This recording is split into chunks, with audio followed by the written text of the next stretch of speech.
नमस्कार, स्वागत है आपका मुनाफे की मंडी में। मैं हूं विश्व मोहन, जहां हम आपको कमोडिटी मार्केट की तमाम बड़ी खबरें बताते हैं। लेकिन आज हम बुलेटिन की शुरुआत करने वाले हैं चांदी से, क्योंकि चांदी कल शाम के सत्र में पहली बार करंट मंथ के कॉन्ट्रैक्ट में पहली बार ऐसा हुआ है कि चांदी 1 लाख रुपए के पार निकल गई। इसी पे आज हम चर्चा करने वाले हैं और इस पर कुछ खास मेहमान भी हमारे साथ होंगे। सबसे पहले उनके बारे में आपको बता दें, हमारे साथ दिनेश सोमानी हैं प्रो इंटेलीट्रेड सर्विसेज से, धर्मेश भाटिया हैं डायरेक्टर हैं एमिरेट्स एनवीडी से, और साथ ही हमने कल बातचीत की थी सिल्वर इंस्टीट्यूट के प्रेसिडेंट से माइकल रैंजियो से। वो अंश भी हम आपको सुनवाएंगे कि चांदी में ये तेजी क्यों आ रही है, और साथ ही सिल्वर एम्पोरियम के एमडी राहुल मेहता भी हमारे साथ होंगे। लेकिन चांदी को देखें तो चांदी की जो रैली है ये जबरदस्त तेजी यहाँ पर लगातार बनी हुई है। कल शाम के सत्र में 1 लाख के पार चली गई। कॉमेक्स सिल्वर की बात करें तो इस साल 45% की तेजी आ चुकी है और करीब 35% की मजबूती चांदी में, एमसीएक्स चांदी में आ चुकी है। 9% की ड्यूटी कटौती के बाद भी इस तरह की तेजी दिख रही है। इसी मुद्दे पे हमने बातचीत की थी माइकल रैंजियो से, द सिल्वर इंस्टीट्यूट के प्रेसिडेंट और सीईओ से। उन्होंने क्या कहा है, आइए सबसे पहले वो आपको सुनवा देते हैं। Michael, as we can see, COMEX silver is trading at 12-year high. In India, it's trading at record level. What are the key drivers behind the recent rally in silver? Geopolitical factors or industrial demand? What do you see? Or one more question I wanted to add here. Is this silver rally sustainable in the long term, or is it more of a short-term reaction to a specific economic factors? Well, thank you for having me, by the way.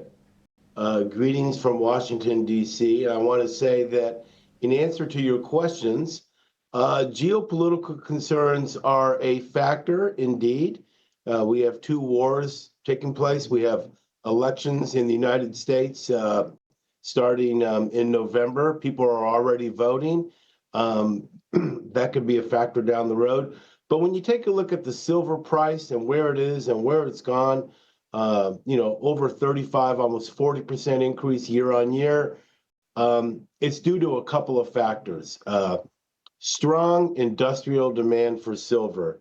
We are seeing people across the globe investing in silver based on the fact that its incorporation into a host of technologies is ongoing, including those technologies which help reduce the carbon footprint, such as solar panels, solar energy, the electrification of vehicles, the electrification of essentially everything, is really leading to the upward mobility in the silver price. And yes, I do think it has much more room to go.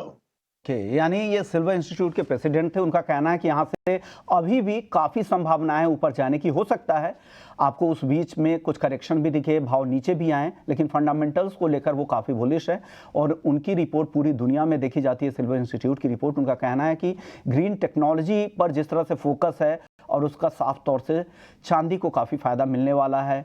China में एक के बाद एक राहत package के ऐलान हो रहा है, दरों में लगातार कटौती हो रही है, उसका फ़ायदा आगे मिलेगा, इंडस्ट्रियल बाइंग बढ़ेगी और लगातार चौथे साल चांदी का जो मार्केट है वो डेफिसिट की स्थिति में है। राहुल मेहता जी के पास चलता हूँ, एमडी हैं सिल्वर एम्पोरियम के, चांदी के बड़े कारोबारी है देश के। आप बताइए राहुल जी, क्या सेंस कर रहे हैं मार्केट को? जिस तरह का मार्केट चांदी का हो गया है, क्या दाम कुछ ज़्यादा तो तेज़ी से नहीं बढ़े हैं? क्या कहेंगे आप इस पर? नहीं, मैं तो पहले सबको एक बधाई देना चाहूंगा। चांदी जो 1 लाख रुपए हो गई है, काफी लोग काफी समय से, चांदी के इन्वेस्टर्स इसके लिए रुके हुए थे। आखिर में चांदी 1 लाख दिख गई। ये भाव पे हमने जो देखा है रिटेल जो स्टोर्स के अंदर है, रिटेल स्टोर के अंदर वॉकिंग में भी कोई कमी नहीं हुई है। कॉर्पोरेट गिफ्टिंग में थोड़ा बहुत कमी हुई है। बाकी जो लोगों में कॉन्फिडेंस है चांदी के प्रति, वो आज भी इंटैक्ट है। लोग आ रहे हैं स्टोर पे, खरीदी कर रहे हैं, तो वो बहुत अच्छी बात है। इन स्तरों पे भी स्टोर्स पे वॉकिंग कम नहीं हुई है, तो हमारे लिए बहुत एक अच्छा सिग्नल है कि लोगों को चांदी पे कॉन्फिडेंस काफी ज्यादा है। रही बात ये प्राइजेस पे, प्राइसेस थोड़े से अभी रिस्की है। ये प्राइजेस पे नया इन्वेस्टमेंट करना नहीं करना थोड़ा सा रिस्की है, क्योंकि एक चांदी बहुत जल्दी से, जो लास्ट जो रैली हुई थी 85 से लेके ये लाख रुपए तक, या 88 से लेके लाख रुपए तक, वो बहुत ज्यादा फास्ट हो गई। तो थोड़ा सा कॉशियस रखना, सेल नहीं करना चाहिए मगर बाइंग भी नहीं करना चाहिए, रेटों पे इन्वेस्टमेंट नहीं किया जाए। बताइए दिनेश जी, आपको क्या लग रहा है चांदी की इस तेजी पर हमारे ट्रेडर्स को, निवेशकों को क्या राय देंगे? क्योंकि इस तरह की तेजी में लोग अट्रैक्ट होते हैं। किसी भी सिक्योरिटीज में ऐसी अगर अचानक से रैली आती है ना, तो छोटे निवेशक, छोटे खरीदारों को लगता है, लेफ्ट आउट फीलिंग्स आती है और वो इसमें कूद जाते हैं। उनको क्या सलाह देंगे आप? जी बिल्कुल विश्व मोहन जी, 78,000 से लेके 1 लाख तक की आ चुकी है, 22,000 रुपए निचले स्तर से बढ़ चुकी है। और यहाँ यूफोरिया क्रिएट हो जाता है कि 1,25,000 जाएगी, 1,45,000 जाएगी, $52 जाएगी, $75 जाएगी। पर जैसे कि अभी सर ने कहा है कि इस भाव पर लेना थोड़ा सा रिस्की है। मेरे हिसाब से 98,500, थोड़ा सा नीचे, यहाँ से 1,500 रुपया नीचे कहीं आता है तो वहां पर कोई एक बार एंट्री की जा सकती है। ऊपर में ऊपर मुझे लगता है कि 1,01,200 ये लेवल्स एक रेजिस्टेंस जोन है, यहां तक जाने की इसकी संभावना है। और अगर मैं लॉन्ग टर्म कहूं तो मुझे लगता है कि 1,08,000 तक इसकी जाने की संभावना है। लेकिन मौजूदा स्तर पे खरीदी बिल्कुल रिस्की है। जैसे कि मैंने कहा कि थोड़ा सा वेट करें, 1,000-1,500 रुपए का डिप का इंतजार करना।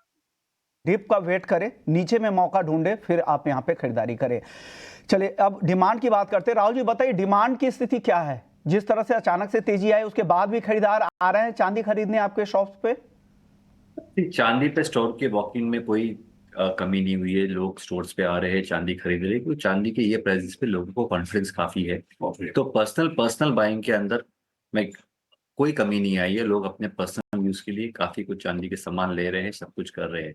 जैसे मैंने पहले भी बताया है कि कॉर्पोरेट गिफ्टिंग में एक जो सेगमेंट है, वहां पे मेजर इम्पैक्ट आया है, क्योंकि जिस हिसाब से चांदी के प्राइसेस बढ़े हैं, लोगों का एक सर्टन बजट होता है, वो बजट में चांदी की गिफ्टिंग करते हैं।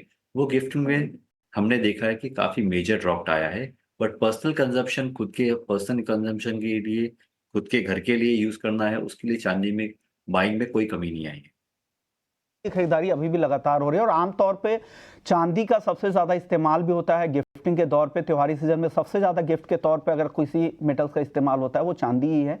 और ये वजह भी है, और चांदी का दायरा काफी बड़ा हो गया। हर घर में, लोअर मिडिल क्लास तक के घरों में चांदी पहुंच चुकी है। और पुअर मैन गोल्ड भी कहा जाता है। अगर गोल्ड के दाम इतने ज्यादा है तो डेफिनेटली उसका फायदा चांदी को मिलता है। धर्मेश जी आप बताइए, आपका व्यू क्या है चांदी को लेकर यहाँ पर?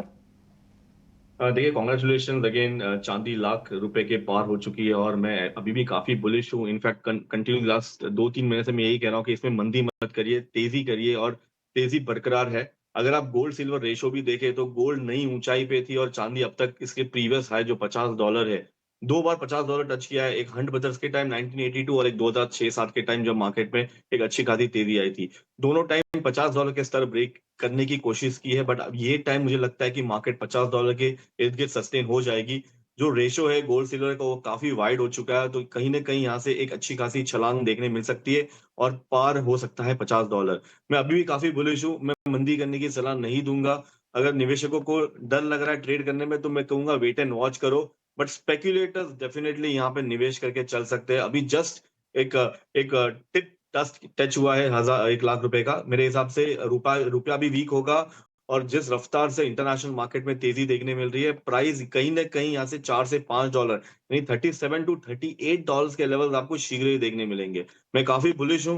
मैं रेकमेंड करूंगा आप निवेश करके चलिए, फिजिकल में भी लेके चलिए। इनकेस अगर आपको स्पेकुलेट नहीं करना है, या ईटीएफ में ले सकते हैं जहाँ पे आपको होल्डिंग कैपेसिटी ज्यादा ना हो। ये अपसाइड यहाँ पे काफी अच्छा है और स्टिमुलस पैकेज के कारण मार्केट में इसकी जो बाइंग जो क्षमता है वो काफी बढ़ जाएगी।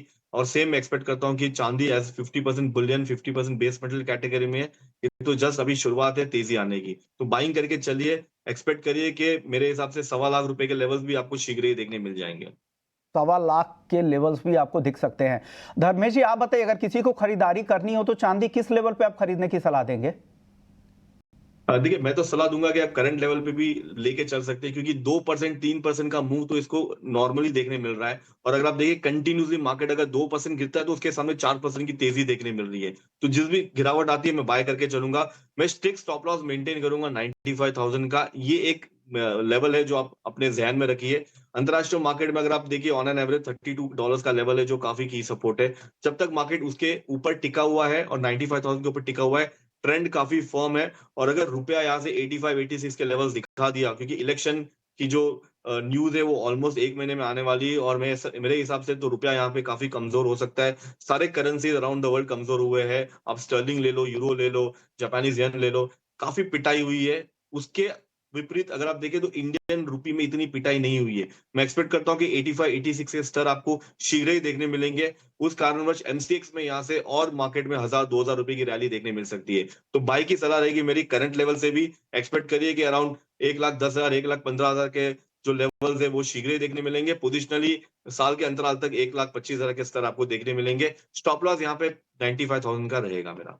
95,000 स्टॉप लॉस और 1,25,000 रुपए भी जा सकती है चांदी कुछ ही वक्त में। मीडियम टर्म का अगर आपका नजरिया है तो इसके लिए वेट कर सकते हैं। शुक्रिया राहुल जी, आपने वक्त निकाला, चांदी पर आपने राय रखी। गोल्ड की बात करते हैं। गोल्ड भी लगातार नया रिकॉर्ड बना रहा है, 78,750 के पार निकल चुका है, 78,800 के बेहद करीब है। अब यहां से कितनी तेजी है? धर्मेश जी बताइए, कितनी तेजी और लग रही है? इस लेग की रैली बताइए, अगर किसी को खरीदना है तो कहां तक वेट करे, नीचे में कहां तक मौका मिल सकता है उनको? देखिए, अगर सोने की बात करें तो सोना अगेन न्यू हाई पे कंटिन्यूसली ट्रेड हो रहा है। फंडामेंटली टेक्निकली दोनों फॉर्म है। इनफैक्ट पिछले शो में मैंने और दिनेश भाई ने भी कहा था कि मार्केट में 78,000 के लेवल्स आपको देखने मिल सकते हैं। दिवाली के पहले ही आ चुका है, तो मेरे हिसाब से अभी भी क्षमता काफी है। 80,000 के लेवल, 80,000 के लेवल्स आपको शीघ्र ही देखने मिलेंगे। मैं सलाह दूंगा कि आप करंट लेवल पे भी बाय करके चल सकते हैं, बट बिना स्टॉप लॉस में इसमें ट्रेड ना करिए। मैं रेकमेंड करूंगा अराउंड 76,000 के लेवल्स का एक स्टॉप लॉस एक ध्यान में रखिए, आप यहाँ पे बाय करके चल सकते हैं। अपसाइड 80,000 और 82,000 के लेवल्स आपको 1 या 2 महीने के अंतराल में देखने मिल सकते हैं। अंतरराष्ट्रीय मार्केट में $2,700 का जो लेवल है वो काफी की लेवल है, मार्केट उसके ऊपर टिका हुआ है। इमीडिएट टारगेट इसका 2810 2820 का रहेगा। पोजिशनली ये 2900 के टारगेट के लिए आप यहाँ पे निवेश करके चल सकते हैं, बट बिना स्टॉप लॉस के यहाँ पे ट्रेड ना करें, क्योंकि मार्केट में काफी वॉलेटिलिटी देखने मिल सकती है, स्पेशली इलेक्शन के रिजल्ट्स नजदीक आने के कारण। धर्मेश जी, छोटा जवाब दीजिए गोल्ड पर। यह बताइए, अगर किसी के पास 30 नवंबर तक का वक्त है, अब से करीब एक महीने का अगर वक्त है, तो क्या भाव नीचे 2-3 हजार रुपए नीचे में खरीदने का उनको मौका मिलेगा या नहीं? धर्मेश जी। अच्छा, मेरे हिसाब से डेफिनेटली मिल सकता है, वॉलेटिलिटी आ सकती है, बट रुपए के कमजोरी के कारण मुझे नहीं लगता कि ज्यादा गिरावट देखने मिल सकती है प्राइस में। और प्राइस ने अभी जस्ट ब्रेकआउट दिया है, और ये ब्रेकआउट काफी की लेवल पे है, 2700 का लेवल, जो काफी दिनों से मार्केट ने उसे संभाला हुआ था। तो अभी मार्केट इसके ऊपर आ चुका है, तो इसमें फंडामेंटली और टेक्निकली काफी फॉर्म है। अभी भी शॉर्ट कवरिंग आना बाकी है। जिस दिन शॉर्ट कवरिंग आएगी प्राइस में, और यहाँ से 50 से $100 की तेजी आने को गुंजाइश है। तो मैं बाइंग की सलाह दूंगा, करंट लेवल पे भी आप बाय करके चल सकते हैं। आप एक्सपेक्ट करें कि 1000 से 1500 रुपए की रैली आपको करंट लेवल से भी देखने मिल सकती है दिवाली तक। आप बताइए दिनेश जी, आपका व्यू क्या है गोल्ड पर? कितनी तेजी यहां से और लग रही है? आपके 78,000 के टारगेट तो कब के अचीव भी हो गए, जो दिवाली के लिए आपने दिया था। अब यहां से अगला टारगेट आपका क्या है, और किसी को खरीदना है तो किस भाव पे खरीदने की आप सलाह देंगे? जी बिल्कुल विश्व मोहन जी, 78-200 के लेवल से जो लग रहे थे दिवाली तक आएंगे, लेकिन दिवाली से 8 दिन पहले ही आ गए हैं। तो दिवाली मनाने का जो मौका है ये 8 दिन पहले ही हो चुका है हमारा। बट अगर मौजूदा स्तर पर कहूं तो मुझे लगता है कि रिटेलर्स ने इसमें बिना स्टॉप लॉस से बिल्कुल भी ट्रेड नहीं करना चाहिए। यहाँ पर वोलेटिलिटी बहुत ज्यादा रहेगी, अत्यधिक रहेगी। साथ ही साथ सिल्वर की भी सेम केस है। मुझे लगता है कि 78,550 यहाँ पर इंट्राडे के हिसाब से एक बार खरीदारी का अवसर दे सकता है। 79,000 के अपसाइड पोटेंशियल मुझे इंट्राडे के हिसाब से लगते हैं, और डाउनसाइड मुझे लगता है कि 78,200 का स्टॉप लॉस मेंटेन करना चाहिए। वहीं साथ ही साथ अगर कोई निवेशक इसमें इन्वेस्ट करना चाहता है, तो मुझे लगता है कि 2686 का जो इसने ब्रेकआउट लेवल दिया था फॉर्मेक्स में, वो एक बार कहीं ना कहीं दोबारा रिटेस्ट कर सकता है। मतलब यहाँ से करीब करीब मुझे लगता है कि 1200 रुपए नीचे का लेवल जो आता है कि 77,400 का लेवल अगर आता है, तो वहां पर फिर दोबारा निवेशक इसमें एंट्री कर सकते हैं। मौजूदा स्तर से मुझे लगता है कि रिस्क रिवॉर्ड फेवरेबल नहीं है। अपसाइड मुझे लगता है कि 80,200 के लेवल्स इसमें आ सकते हैं, लेकिन 77,400 के लेवल्स पर ही इसमें निवेशकों ने बाय करना चाहिए। ओके, चलिए, गोल्ड की बात हो गई, सिल्वर की बात हो गई, अब क्रूड की बात करते हैं। क्रूड को अगर देखें तो कल 2% से ज्यादा तक की तेजी दिखी, आज दायरे में है, हल्की गिरावट ही दिख रही है। ब्रेंट क्रूड का भाव $76 के नीचे है। दिनेश जी बताइए, क्रूड पर क्या कॉल है? जी, क्रूड में फंडामेंटली ऐसा कोई बहुत बड़ा बूस्ट नहीं है। सप्लाई इसमें निरंतर आ रही है, डिमांड उसके अनुरूप नहीं है, लेकिन चाइना के स्टिमुलस पैकेजेस और मुझे लगता है कहीं ना कहीं रेट कट है। आज बैंक ऑफ कनाडा का रेट कट है, जो करीब करीब उसने सबसे ज्यादा शुरुआत की थी रेट कट करने की, और आज भी इनकी मीटिंग है रेट कट करने की लेकर। तो मुझे लगता है वहां रेट कट करने से कुछ इकोनॉमी में बूस्ट मिलेगा। बाकी भी नेशन जो है, पैरेलल नेशन, ये भी रेट कट करने की पूरी संभावना रखेंगे। तो एक 598085 के अराउंड मुझे लगता है कि कहीं ना कहीं एक बार बाइंग बनकर आ सकती है। 60606120 के लेवल्स हमें देखने मिल सकते हैं। 5925 का इसमें स्टॉप लॉस मेंटेन किया जा सकता है। आप बताइए धर्मेश जी, आपकी राय क्या है क्रूड पर? देखिए कच्चे तेल में अभी भी काफी क्षमता है ऊपर आने की, स्पेशली ठंडी का माहौल है, इलेक्शन की वजह से मार्केट में आपको प्रेशर देखने मिल सकता है, क्योंकि प्राइस में ऊपर आने से उनकी चांसेस जीतने की काफी कम हो सकती है। बट अगर नो डाउट अगर आप देखिए ओपेक की मीटिंग में भी काफी उथल-पुथल हुई है। मैंडेटरी किसी ने कहा नहीं है, ऑप्शनल दिया है कि आप अपनी प्रोडक्शन कट करिए, तो कहीं न कहीं प्राइस स्टेबल हो रहा है। प्लस ये स्टिमुलस पैकेज के कारण मार्केट में काफी स्थिरता देखने मिली और प्राइस फिर से $70 डब्ल्यूटीआई की बात करें, दिसंबर कॉन्ट्रैक्ट की बात करें, तो काफी की लेवल है जो 70 के ऊपर टिका हुआ है। डोमेस्टिक मार्केट में 6000 के ऊपर सस्टेन हो रहा है। छोटी अवधि के लिए आप यहाँ पे निवेश करके चल सकते हैं। 6250 के टारगेट के लिए 5950 का स्टॉप लॉस रहेगा। अंतरराष्ट्रीय मार्केट में 74 से $75 दिसंबर कॉन्ट्रैक्ट डब्ल्यूटीआई की मेरी टारगेट रहेगी। तो मैं बाय साइड में रहना पसंद करूंगा, specially on the base metal से लेके आप अगर आप कच्चे तेल की बात करें और बुलियन की बात करें, तो सब में मैं काफी बुलिश हूँ। सब में आप काफ़ी बुलिश नज़र आ रहे हैं। चलिए मेटल्स की बात करते हैं। तो मेटल्स में आज जिंक अच्छी तेज़ी दिखा रहा है 292 के आसपास, 292 के आसपास, 240 के ऊपर एल्युमिनियम है। लेड में मामूली तेज़ी है 182 के आसपास। कॉपर दबाव में है 815 के करीब। दिनेश जी क्या पसंद है आपको मेटल्स में आज? जी बिल्कुल, मुझे लगता है कि अगला जो अवसर रहेगा वो जिंक में एक बेहतर अवसर निकल के आ सकता है। 290 291 के आसपास जिंक बढ़िया अवसर है खरीदारी करने का, और दिवाली से पहले पहले मुझे लगता है कि ये 300 का लेवल जरूर पार कर सकता है। तो मेरी बेस्ट पिक रहेगी जिंक बाय करने की 290 297 301 के टारगेट के लिए। 286 का स्टॉप लॉस लेकर इसमें बने रहना चाहिए, यही मेरी बेस्ट पिक है। कॉपर जो है, जो करंट कॉन्ट्रैक्ट और नेक्स्ट कॉन्ट्रैक्ट, उसमें करीब करीब 30 रुपए 28 रुपए का स्प्रेड है, तो मुझे नहीं लगता इस कमोडिटी में अभी कोई निवेशक के लिए कोई बहुत बड़ी बात बन सकती है। एल्यूमिनियम जो है इस 240 के आसपास जरूर बाय किया जा सकता है, 238 के स्टॉप लॉस से 247 के टारगेट के लिए। तो जिंक और कॉपर खरीदने की यहाँ पे सलाह आ रही है। कॉपर नवंबर कॉन्ट्रैक्ट में बाइंग की सलाह है, इसलिए आपको जो भाव नीचे में दिख रहे होंगे वो रेट और उनके कॉल के रेट में फर्क यहाँ पर दिख रहा होगा। तो कॉपर नवंबर कॉन्ट्रैक्ट खरीदे 841.50 पे। आप बताइए धर्मेश जी, आपको क्या पसंद है बेस मेटल्स में?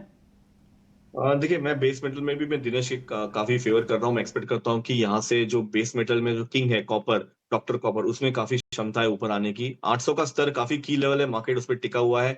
दिसंबर कॉन्ट्रैक्ट से लेकर आप जब जैन फेब कॉन्ट्रैक्ट की तरफ बैट करोगे तो देखिए कि मार्केट कॉन्टैंगो में चल रहा है। तो यहाँ पे डाउनसाइड रिस्क काफी लिमिटेड है। मैं पोजिशनली रेकमेंड करूंगा कि आप 815 के लेवल पे बाय करके चलिए। 805 का स्टॉप लॉस मेंटेन करिए। अपसाइड 840 के स्तर आपको फिर से देखने मिल सकते हैं। अगर आप लास्ट 3 से 4 महीने की अगर आप ट्रेजेक्टरी देखें तो मार्केट 800 से 900 के रुपए के दायरे में ही कंटिन्यूस ट्रेड हो रहा है। बट सपोर्ट काफी हाई है, और अगर इलेक्शन के बाद मुझे लगता है कि जब इस पे सपोर्ट मिलेगा, इंडस्ट्रियल डिमांड सपोर्ट मिलेगा, तो कॉपर सबसे ज्यादा रैली कर सकता है। राइस को लेकर पैरा बॉइल्ड राइस पर एक्सपोर्ट ड्यूटी को खत्म कर दिया गया है। 10% से घटाकर इसे अब 0 कर दिया गया है। पिछले महीने ही ड्यूटी को 20% से घटाकर 10% किया गया था, क्योंकि इस बार देश में चावल का बम्पर उत्पादन हो रहा है, तो सरकार लगातार एक्सपोर्ट में ढील दे रही है। इस पर बातचीत करने के लिए हमारे साथ देवेंद्र वोरा हैं, ट्रेडर हैं एपीएमसी वाशी से। शुक्रिया देवेंद्र जी, आपने वक्त निकाला। इस कदम को कैसे देखते हैं, और क्या अब घरेलू बाजार में इन कदमों से आपको नहीं लग रहा कि दाम कुछ बढ़ेंगे अब चावल के आगे? नहीं, पहले तो ये क्लैप बजा के स्वागत करने वाली परिस्थिति में है अभी। राइस मिल इंडस्ट्रीज से जुड़े जितने भी लोग हैं उसको दिवाली का सरकार ने बोनस दिया है, ऐसा हम समझ रहे हैं। सरकार ने 1-1.5 महीना थोड़ा डिसीजन लेट लिया है। उसकी वजह यह थी कि जो घरेलू बाजार में जो फ्री बी को जो चावल और गेहूं राशन में जो दिए जा रहा है उनका सेफ साइड देखना था। प्रोडक्शन का उनको जो बाजार में क्या आ रहा है, यील्ड कितना आ रहा है, उसका एक एक्सपेक्टेशन था, वो आ गया है। और अच्छा उत्पादन की इतनी मात्रा के बाद में अगर किसानों को फायदा नहीं मिले तो वो गलत होता था। और इस हिसाब से सरकार ने बहुत मतलब भले 1 महीना लेट, लेकिन ये अच्छा डिसीजन लिया है। और मैं ऐसा समझता हूं कि 2024-25 चावल की दुनिया में हिस्टोरिकल एक्सपोर्ट होगा, ऐसा हमें इसलिए दिख रहा है कि 54 कंट्री अफ्रीका और 48 कंट्री यूरोपियन यूनियन, जिधर बासमती ज्यादा यूज होता है, तो बासमती में भी बहुत सारी जो सरकार की रिस्ट्रिक्शन है वो दूर हो गई थी। अभी नॉन बासमती में भी दूर हो गई है। तो जो हिंदुस्तान के जितने बड़े साहसिक है, छोटे या बड़े, वो उनको अपने हिसाब से अपनी क्षमता अनुसार अच्छा काम मिलेगा, अच्छा व्यापार मिलेगा, ऐसा मैं समझता हूं। और इसके लिए सरकार को हमको 2 हाथ से क्लैपिंग करके धन्यवाद देना चाहिए सर जी। बिल्कुल सही बात है, क्योंकि अगर आप अच्छे भाव अगर किसानों को देंगे तो उनका खेती में रुझान भी बढ़ेगा और नए सीजन में भी वो ज़्यादा उनकी दिलचस्पी होगी, वो खेती को बढ़ाएंगे। शुक्रिया देवेंद्र जी, आपने वक्त निकाला हमारे दर्शकों के लिए। चलिए अब आगे बढ़ते हैं और बात कर लेते हैं ग्वार की। ग्वार में कल की मुनाफा वसूली के बाद आज सीमित दायरे में कारोबार हो रहा है। 10,900 के आसपास ग्वारगम का नवंबर वायदा और ग्वार सीड का नवंबर वायदा 5400 रुपए के ऊपर है। कल 2.5% तक की तेजी गिरावट दिखी थी ग्वारगम में और ग्वार सीड में 1.5% से ज्यादा की गिरावट दिखी थी। ये अब जानते हैं कि ग्वार के फंडामेंटल्स क्या हैं। हमारे साथ राजा पटवा हैं, ग्वार के कारोबारी है। सबसे पहले राजा जी, आप पहली बार आ रहे हैं तो हमारे दर्शक जानना चाहेंगे आपके बारे में, आप क्या करते हैं सर? सर, आपको पहले तो धन्यवाद। और मैं पिछले 10 सालों से इसमें लगातार फील्ड से जानकारी रखता हूं। मैं आपको कुछ लिमिटेड जानकारी ये सवाल पूछ रहा था क्योंकि ग्वार की ट्रेडिंग वायदा बाजार में भी होती है और इससे भी रेगुलेटेड मार्केट है, इसलिए मैं जानना चाह रहा था कि आपका ग्वार में क्या इंटरेस्ट है? मेरा ग्वार का इंटरेस्ट इसलिए है कि मेरे पूर्वजी भी इस ग्वारगम में धंधा करते थे और मैं उसी को फॉलो कर रहा हूँ। बताइए सर, उत्पादन को लेकर आपके पास क्या रिपोर्ट है सर?